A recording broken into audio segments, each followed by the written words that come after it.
Welcome to our NFL Week 17 sports betting picks video here at FTN Bets, where we take our first look at the opening lines from DraftKings and BetMGM and try to find some value. So remember, the NFL for Week 17 has no Thursday games, no Saturday games, meaning that all the games are going to be starting at 1 o'clock on Sunday. There are a couple 4 o'clock games. There's a Sunday night game and a Monday night game, but there will be no games earlier in the week. Everything starts on Sunday here this week.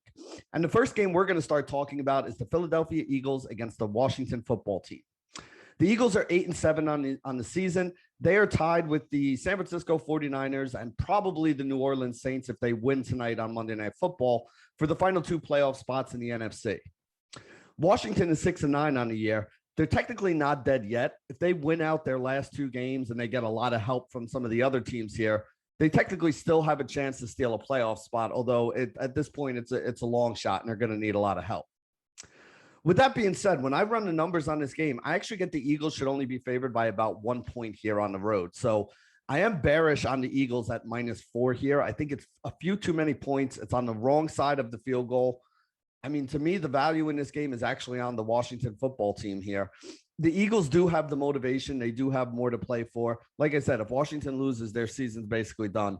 If the Eagles lose, their season is on the brink right here. They would need to probably win next week and also get some help from some of the other teams behind them. So this should be a pretty good game here. But like I said, I am bearish on the Eagles as a 4-point favorite.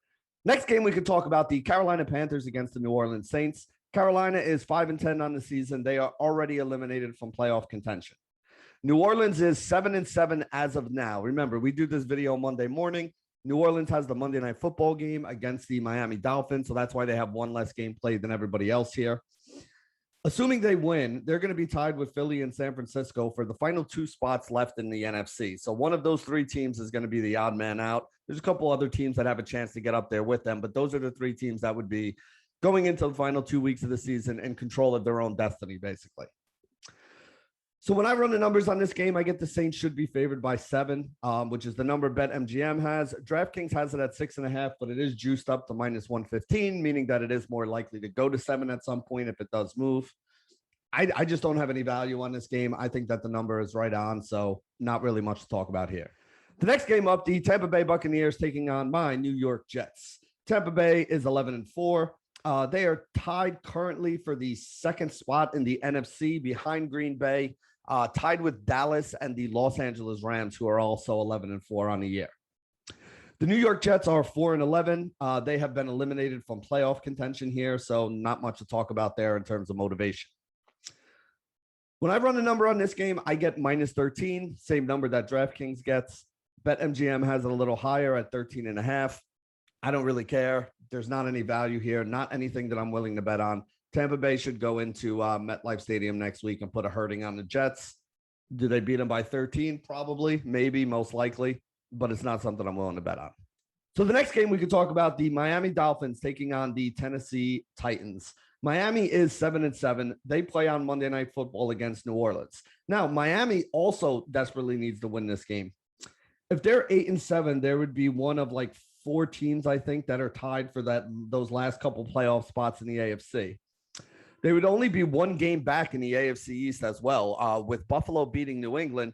Buffalo and New England are both 9-6. If Miami happens to win this game against New Orleans on Monday night, they would be 8-7. So they would really only be 1 game out of first place in the division there, with a chance to knock on the door to make the playoffs. If they lose, though, and they drop to 7-8, there are a lot of other teams that are sitting there with them that they would have to win next week and also get lucky. No, they would have to win this week and also get lucky at 8-8 to have a chance to kind of get into the playoffs here.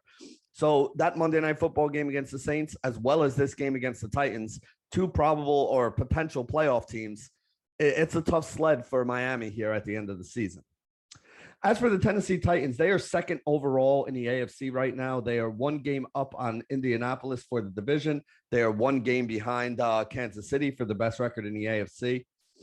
When I run the numbers on this game, I get Tennessee should be favored by 5. So at 3.5 here, I'm pretty bullish on Tennessee.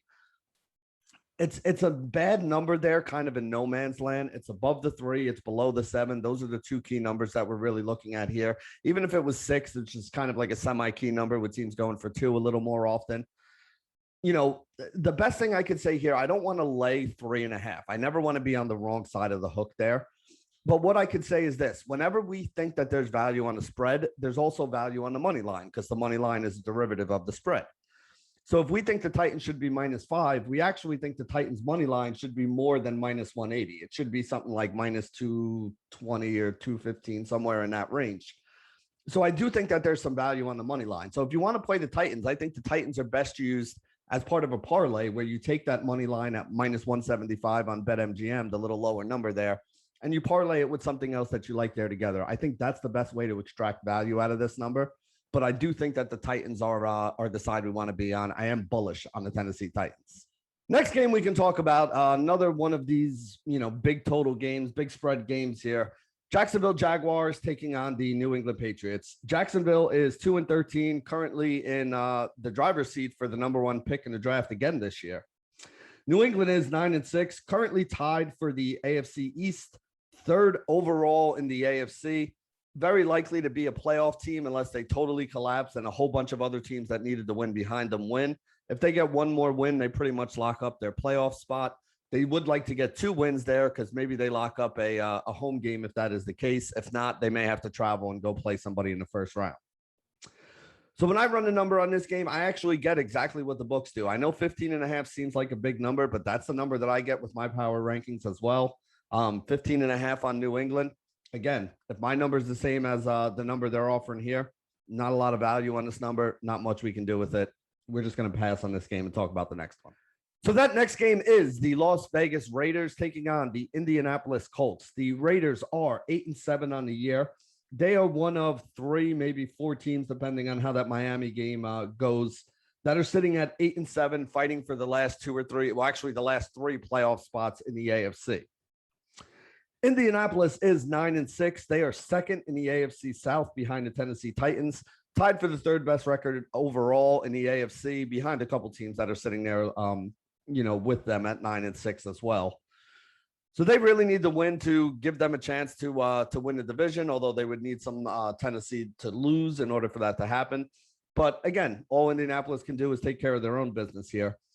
When I run the number on this game, I get the Colts should be favored by 7. So I am a little bit below where the market is here. Do I want to lay 7.5? No, I don't want to give up the hook there with my number being 7. I think the best thing to do with this game is tease it down. You get a home team that you can tease from 7.5 down to 1.5. You get through the -7, you get through the -3. Most profitable teaser legs you can have are when you can take a home team and tease them down through those 2 numbers. So to me, the best way to use this game, tease the Colts down to 1.5 and use them as one part of your teaser. The next game we can talk about, the Kansas City Chiefs taking on the Cincinnati Bengals. This is a really good game. Chiefs are 11-4. They clinched the playoff berth already. They clinched their division already. And currently they're sitting as the #1 team in the AFC. Cincinnati is #1 in their division at the moment, tied for the 3rd best record overall at 9-6 with, 3 or 4 other teams, Buffalo, New England, Indianapolis, a bunch of teams that we've mentioned already. When I run the numbers on this game, I get the Chiefs should be favored by 6.5. So I think we got about 2 points of value here, which makes me bullish on the Kansas City Chiefs on that side here. I like the Bengals. I respect the Bengals. The Bengals put up a monster game last week. Joe Burrow threw for like 500 yards and 4 touchdowns, helped a lot of people win a lot of money in fantasy last week. But again, overall, I mean, Kansas City, the defense is looking better right now. The offense should be welcoming back some of the pieces they were missing last week, Travis Kelce being the main one here. If some of those things don't happen, then we'll come back and readjust and look at this again. But when I run the numbers on this game, I think that it should be bigger than 4.5 right here. So I am bullish on the Kansas City Chiefs. Next game we can talk about here, we have the New York Giants taking on the Chicago Bears. The Giants are 4-11. They are eliminated from playoff contention. The Bears are 5-10, also eliminated from playoff contention. When I run a number on this game, I get the Bears should be favored by about 4.5 points here, which leaves me a little bit bearish on the Bears here at -6. Do I think the Bears win? Yes. Do I think the Bears are the better team? Yes. Are the Giants an absolute disaster right now? Absolutely. I just don't think the Bears should be favored by 6 points against almost anybody, even at home right here. So like I said, my number is 4.5, and I am bearish on the Chicago Bears. Next game we can talk about, the Atlanta Falcons and the Buffalo Bills. Let's see, another game that is pretty one-sided based on what we're looking at here with the scores. Atlanta is actually only one game out from playoff contention at 7-8. There's a bunch of teams sitting ahead of them at 8-7. So they need to win their last two games and probably need a little bit of help from some of those teams losing. Buffalo is 9-6, tied for number one seed in the AFC East right now. Third best record overall, as we mentioned, with a bunch of those other teams here. Buffalo's a very good team, and you know they're playing well right now. When I run numbers on this game, though, I get Buffalo should be favored by 9. So I think that this is way too many points at -14. I am very bearish on the Buffalo Bills' chances to win by 14. MGM has it at 13.5. DraftKings, you can get the full 14 at even money, -110. I think that's the way I would like to play this. I want the Falcons plus 14 at -110. That's the side of this game I'm going to be on. I am bearish on the Buffalo Bills as a 14-point favorite. The next game we can talk about, we have the Houston Texans taking on the San Francisco 49ers. Texans are 4-11 on the season. They have been eliminated from playoff contention. The 49ers are 8-7. They are tied for the final spots in the playoffs with the Philadelphia Eagles, and assuming they win tonight, the New Orleans Saints as well. So the 49ers need to keep winning. They need to keep winning out. They have the third best record in their division, although the tied for the fifth best record overall in the NFC. Like I said, as long as they win out, they control their destiny. They'll make it into the playoffs. This is a very winnable game for them. When I run the numbers on it, I get San Francisco favored by 14. The numbers here are 15, 15.5, so a little bit above my number. Would that make me want to bet the Texans at plus 15? No. I mean, listen, we know this game is going to probably be very one-sided. It's just a matter of how one-sided it could be. If my number was like 9, like it was in the last game with Buffalo, then yeah, I would say take Houston Texans. My number is 14. The number is 15, 15.5 here. I just don't think there's any value here. So this is another game I'm willing to pass on. Now we move back to the AFC for a game between the Denver Broncos and the Los Angeles Chargers. The Broncos are 7-8, so they are not dead yet, but they're going to need to win their last two games and probably get some help from some of those teams that are ahead of them losing. The Chargers are one of those teams ahead of them at 8-7. They are currently tied for that final playoff spot here. So you can see why this would be such a big game for both of these teams. The Chargers need to win to stay into the playoff hunt, and Denver needs to knock the Chargers off in order to, A, get ahead of them, and also, B, have a chance to even make it into the playoffs to begin with. When I run the number on this game, I get the Chargers should be favored by -4. So I'm a little bit bearish on the Chargers here at -4 with the number being -6. I just think it's a few too many points here. If you're asking me which side of this game I want to be on, I would rather be on Broncos +6 than Chargers -6. And that's the way I'm looking at it. The Chargers did have a bunch of guys sit out last week with COVID. We are assuming that those guys are all going to be back here, but obviously we're going to have to check throughout the week. The fact that there are no early games this week and everything is being played on Sunday does give those guys a little more time to, break through the protocol and have that negative test so that they could be active. Guys like Mike Williams, Austin Eckler, guys that did not play in week 16. The next game we're going to talk about here, the Los Angeles Rams and the Baltimore Ravens. The Rams are 11-4, tied for the second best record in the NFC with Dallas and Tampa Bay. They are one game behind the Green Bay Packers, who have the best record in all of football. They're taking on a Baltimore Ravens team that is 8-7. They are second in the AFC North right now behind the Bengals, and they are another one of those teams that is tied for those final playoff spots. We mentioned, like the Chargers being another one of those teams. Then there's a bunch of teams that are right there with them, like one loss ahead or one loss behind. So really this comes down to whether or not Lamar Jackson's playing, whether or not I think there's value here. If Lamar Jackson plays, I think the Rams should be favored by about 1.5 points, which would mean that there's a little bit of value on the Ravens side. You could take them at -105 on DraftKings for the +3 right now, but that assumes that Lamar Jackson is playing. If Lamar Jackson's not playing, I would think the Rams deserve to be favored by about 5 points here. So you could go down to BetMGM and just lay the -3 at -110 with them right now. You got about 2 points of value, and at the very least, you get a push on the field goal there. So that's the way that I'm looking at this game. Until we get more information on Lamar Jackson, I can't tell you whether I'm bullish or bearish. All I could do is kind of give you where I think the numbers should be with him playing and without him playing. And then we can make our decisions once we get a little more information at some point further on down the line this week. So the next game up, the Detroit Lions taking on the Seattle Seahawks. Let's see. Detroit is 2-12-1. Currently the number 2 pick in the draft. They are eliminated from the playoffs. Seattle is 5-10, also eliminated from the playoffs. don't think they have their first round pick. I think their first round pick is actually owned by the New York Jets this year as part of that Jamal Adams trade.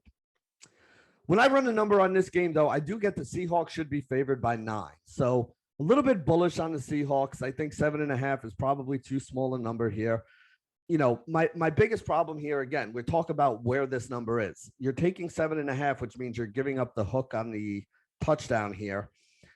You know, yes, I do think the number should be bigger, but, you know, 9 from 7.5, those aren't really numbers that pop up very often. So again, like we talked about the other game, you have a home team here that's favored by 7.5, meaning you could tease them down through the 7, through the 3, get it down to 1.5 here. That's probably the way that I'm going to play this game. You could use the Seahawks as a teaser piece here. A home team, tease through the 7 and the 3, the most profitable type of teaser leg we can have. I think that's probably the best way to go about it. So I am bullish on Seattle, but I'm probably more bullish on them as a teaser piece than I am on them as a team I want to play straight up here at 7.5 and lay the hook. That brings us to the Arizona Cardinals against the Dallas Cowboys. Arizona is 10-5. They are currently 5th in the NFC. The top record for all the wild card teams currently at the moment, and 1 game behind the Rams for the division. Dallas is 11-4. I think they clinched the division yesterday, but don't quote me on that because I think the next best team in that division is the 7-7 Philadelphia Eagles, and we only have 2 games left to play. So yes, Dallas did clinch their playoff spot. They will get a home game. They are tied for 2nd currently with Tampa Bay and the Rams, so we'll have to see how that plays out, who gets what matchups. 1 game behind Green Bay, so there is still a chance they can move up to the number 1 seed as well, although I don't think it's super likely. When I run numbers on this game, I get Dallas should be favored by about 4. So I guess I'm a little bit bearish on Dallas. I know 5.5 is the number on DraftKings side. Would probably like the Cardinals at plus 5.5 over there. The number on the we actually have the wrong number down here. The number on the BetMGM side is 4.5, not 7.5 here. So at 4.5, with my number being -4, I probably wouldn't touch it on the BetMGM side. But on the DraftKings side, we do have about a point of value here. That's the way to go. It did open at 7.5. It dropped down to 4.5. I think that was just a typo when we put this together. So don't look at that 7.5 number down there. The next game, now we move to the Sunday night football game here between the Minnesota Vikings and the Green Bay Packers. Minnesota is 7-8 on the season. They're not only going to need to win this game, but they'll probably need to win their next game too. And they still will probably need a little bit of help if they're going to make it in there, as there are 3 or 4 teams that are ahead of them or tied with them for, those final playoff spots in the NFC. It's a tough matchup for them because they're going up against the number 1 overall team in football right now, the 12-3 Green Bay Packers, number 1 seed in the NFC, number 1 overall seed, as they have the best record in all of football. When I run a number on this game, I actually get Green Bay should be favored by 8. So the -7 on BetMGM I'd stay away from, but the 6.5 on DraftKings I'm very interested in, because my number being -8 means we're on the good side of the 7 there, which is a key number that tends to come out. So that's really the way I'd be looking to play this game. I like the idea of, the Packers laying the full -6.5 to take them here against the Vikings. I also don't hate it if you want to tease this down. This is another home team. You could tease from the -7 down to 1 or -6.5 down to 0.05, where basically all you would need to see them do is win. But like I said, this is a number that I would even be willing to lay the -6.5 for. Again, I don't mind laying the -7, but you don't want to push on a touchdown there if you can get the 6.5. If I can get the 6.5 where the hook is on my side and the touchdown is a win, that's the way I'm going to do it. I have no problem paying the extra 5 basis points for that. So I like Packers -6.5. I am bullish on that number. And that brings us to the last game, the Monday Night Football game between the Cleveland Browns and the Pittsburgh Steelers. Basically, the way this is, Cleveland is at 7-8. Pittsburgh is at 7-1. A loss pretty much eliminates either one of these teams from playoff contention at this point. The winner stays alive, but even staying alive doesn't guarantee that either one of them are going to be in. It just puts them right there in the driver's seat to have an opportunity to win next week and hope that some of these other teams lose to get there. So very big game for both of these teams right here. When I run the numbers on it, I get Cleveland should be favored by 1 point, which makes me kind of bearish on the Cleveland Browns here. Do I love the Steelers? No. Would I take the Steelers +3? I don't really want to, but I will say this. If you're going to tease this game, I mean, Steelers +9 at home, you're teasing them up. You're getting through the 7 there. You're even getting through the 6 and the 8, which are semi-key numbers as well. That's probably the best thing I could say about this game. I am bearish on Cleveland as a 3-point favorite, but if I'm going to play this at all, it's probably going to be as part of a teaser piece with the home Steelers being teased up to kind of 9 points. That's the best way that I could see it here. The Steelers did not look very good last week. The Browns look slightly better, but neither one of these teams I think are great. These are probably teams that, if they make the playoffs, probably get bounced in the first round. So there you go. That wraps it up for our first look at the Week 17 lines and our sports betting picks here at FTN Bets, sponsored by Bets TV. Good luck, everybody.